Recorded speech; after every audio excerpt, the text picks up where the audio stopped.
আসসালামু আলাইকুম রহমতুল্লাহ। আশা করছি সবাই ভালো আছেন। আজকে আপনাদেরকে দেখাবো হচ্ছে একটা ৫ তলা বিশিষ্ট ভবনে রেট্রোফিটিং করে লিফট করে দিচ্ছি আমরা। আপনারা দেখতে পাচ্ছেন যে অলরেডি আমরা বেদের সাইজটা মাপ দিয়ে এখানে আমরা মাটি কাটার কাজ শুরু করেছি। আসলে দেখেন, বর্ষাকালে কাজ করতে গেলে কতটুকু সমস্যার সম্মুখীন হতে হয়। এই বিল্ডিংটাতে নিচে 5 ফিট পরে মাটির প্লিন্থ লেভেল থেকে 5 ফিট পরে গিয়ে লাল মাটির লেয়ার পাওয়া যায়। অথচ দেখেন কীভাবে পানি ভিতরে ঢুকতেছে এখানে।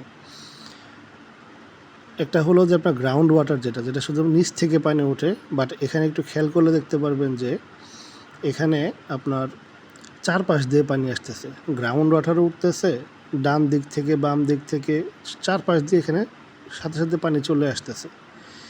অলওয়েজ জগ মোটর চালানোর অবস্থাতেও পানি ক্লিয়ার করা যাচ্ছে না। সেই ক্ষেত্রে আমাদের যে মাটি কাটতে 2 থেকে 3 দিন সময় লাগার কথা, সেইখানে মাটি কাটতে সময় লেগে গেছে প্রায় 7 থেকে 8 দিন। সাইড প্রোটেকশন দিতে হয়েছে। দেখেন, আপনি খেয়াল করলে দেখবেন যে ফ্লোরের নিচ থেকে বালি সব বের হয়ে চলে আসছে। বর্ষাকালে এইসব কাজ করতে গেলে একটু চ্যালেঞ্জের মুখে পড়তে হয়।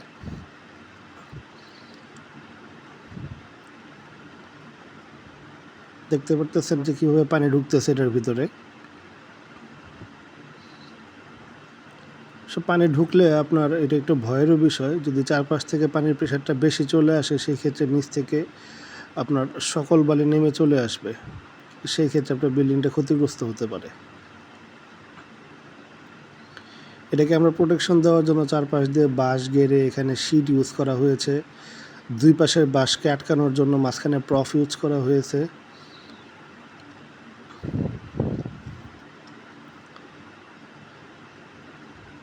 মাটি কাটার এক পর্যায়ে গিয়ে আমরা আসলে আর সময় নিতে পারতেছিলাম না। তো সেই ক্ষেত্রে আমরা আপনার রাত 3টা পর্যন্ত কাজ করে মোটামুটি এটাকে একটা পজিশনে নিয়ে আসছে। এটা মাটি কেটে আমরা প্রায় রাত্রে 3টার দিকে এটাতে ট্রিটমেন্ট যেটাকে বলে আর কি, বাংলায় বলে মিস্ত্রিদের ভাষায় বলে মেগাটাম, এই জিনিসটা এখান থেকে কমপ্লিট করে তারপরে গিয়েছি।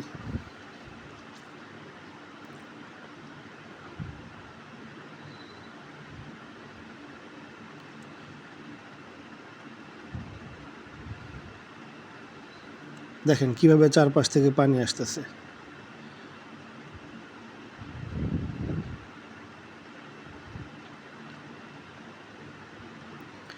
মেকাডামের মালপত্র রেডি করা হচ্ছে। এখান থেকে মেকাডাম দিয়ে আমরা মোটামুটি রাত 3টা সাড়ে 3টার সময় আমাদের মেকাডামের কাজটা শেষ হয়েছে। আমরা এরকম আপনার অ্যাসবিল্ড ডিজাইনের উপর কাজ করে, যাদের বিল্ডিংয়ে লিফট নেই বা পূর্বে লিফটের ডিজাইন করা হয়নি, কিন্তু পরবর্তীতে আমরা সেই বিল্ডিংয়ের আপনার রেট্রোফিটিংয়ের জন্য আমরা প্রথমে বিল্ডিংটা অ্যানালাইসিস করে দেখি বিল্ডিংটা কোন অবস্থায় আছে, সেটাকে সুইটেবল কিনা লিফট করার জন্য, বা ওই রকম পজিশনে আছে কিনা, সকল কিছু চিন্তা ভাবনা করে আমরা মালিকের সাথে বসে একটু কথা বলে সেটাকে বোঝাই ওনাকে বিল্ডিং কোন কন্ডিশনে আছে, এই কন্ডিশনে কীভাবে কী কাজ করা যাবে না যাবে, সেগুলো কমপ্লিট করে তারপর আমরা লিফটের ডিজাইন করে তারপরে কাজ করি।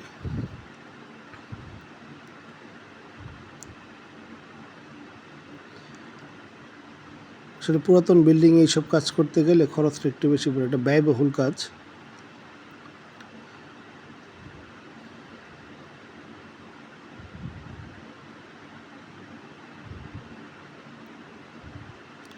এই কাজটা করতে গিয়ে আমাদের অনেক চ্যালেঞ্জের মুখে পড়তে হয়েছে। মাটি আটকানো, চারপাশ থেকে করা, এত প্রোটেকশনের মাঝখান দিয়ে মাটি কেটে বের করে আনা খুবই ডিফিকাল্ট ছিল আমাদের জন্য। বাট আলহামদুলিল্লাহ আমরা এইটুকু স্টেজ পার করে চলে এসেছি। ইনশাআল্লাহ নেক্সট ভিডিওতে আপনাদেরকে আমরা রড বাইন্ডিংসগুলো দেখিয়ে দেবো।